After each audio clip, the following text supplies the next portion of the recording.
How is AI being used in digital marketing? Feels at the moment like everyone's talking about AI and nobody is really giving specific examples of exactly what it is that they're using it for. AI has actually been around for a long time. It's not something new, but what is new is new technological advancements, increased computational power. There's been a lot more investment in the industry going into it, and especially recently, I think there's a lot of companies that are just putting more investment in it to try and catch up, and there's more data available to teach machines and kind of form those data sets that you need in order to kind of get really good machine learning.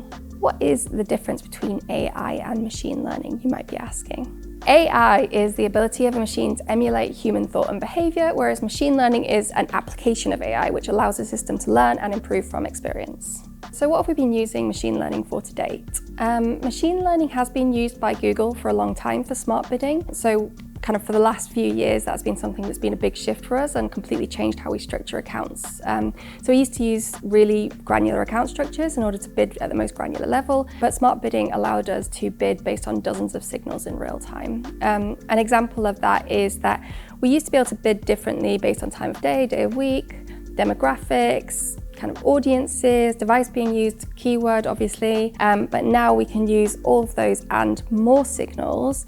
And rather than having to kind of make the manual adjustments based on the data that we could see, the adjustment or the bid is set in real time by machine learning at the time of the auction based on all of the data that Google has. So there's loads and loads of data going into setting that bid.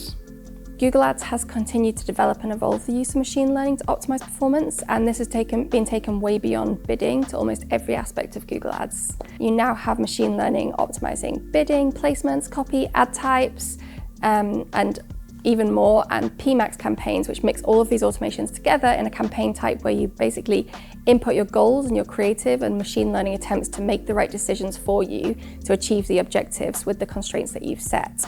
In Meta, you've got Advantage Plus, which is a very similar campaign type for Instagram and Facebook ads.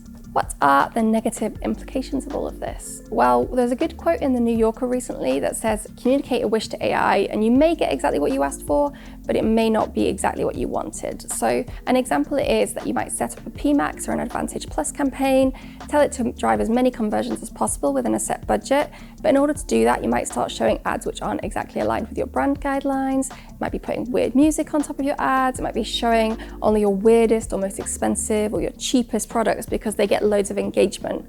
And the AI isn't going to know that you've got a strategic priority to push a certain brand or what your profit margins are or your overall business objectives. So while we have found that these advancements have really helped to drive efficiencies in a marketing spend, a lot of work now goes into making sure that we're optimizing the inputs and guiding the system to make the right decisions. What is next with AI and PPC? Well, there's been a lot of talk about new technologies that can generate text, image and video contents, tools that support with budgeting, there's forecasting, speeding up and automating tasks, making decisions and predictions, brainstorming, translating, generating scripts, code, doing analysis, and all sorts of different things. And many of these are in their infancy, and the really important thing is that we've got to test the tools out, get good at knowing how to ask for the right things, but not necessarily always using it at the moment, because a lot of the tools are quite good at generating stuff that's sort of right, but when you actually look at it properly, it doesn't stand up to scrutiny. And I think it's only a matter of time before they do get to a usable level, but not always right now. I would recommend to anyone wanting to get started is that you research, try out the tools, get really curious, and get really, really good at asking very specific questions.